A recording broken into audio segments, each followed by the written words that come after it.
Welcome back, home selling extraordinaire. In this episode of Segment 7, Calculating Dates and Timelines Without a Realtor, we're delving into another exciting part of your transaction, the closing process. Let's unravel the timeline from the accepted offer to the final closing day.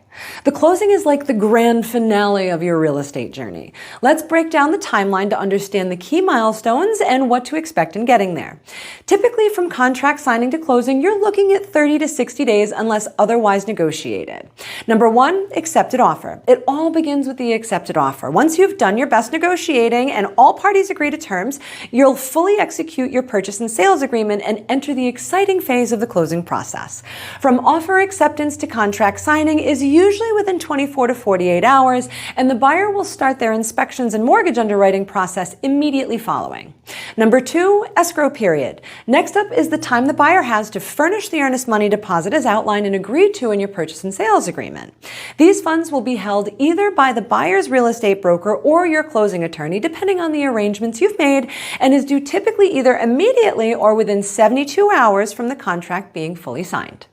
Number 3, title search. Another crucial step is the title search. Now, this is completed by the buyer's real estate attorney and ensures there are no legal issues with the property's title. Once ordered by the buyer's lender, it usually takes around 2 weeks to be completed. If issues are found, they can take days to months to rectify, depending on what those issues are. Number 4, final walkthrough. As you approach the closing day, there's typically a final walkthrough. Now, this is the last chance for the buyer to inspect the property before signing on the dotted line. It's usually scheduled for the day before or the morning of closing, and your house should be in broom-swept condition with all your personal belongings removed unless otherwise agreed to in writing. If your house isn't fully empty and prepared as agreed for the new buyer, closing may be delayed until you are.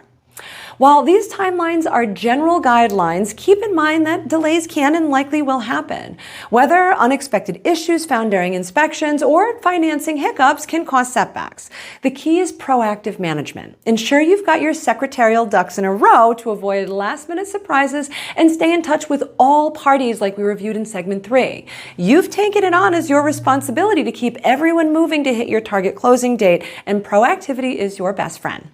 Now that you've got a handle on the overall closing process timeline, let's dive deeper into your buyer's loan approval and financing timelines. As always, if you're finding value in this series, don't forget to like, subscribe, and share your thoughts in the comments.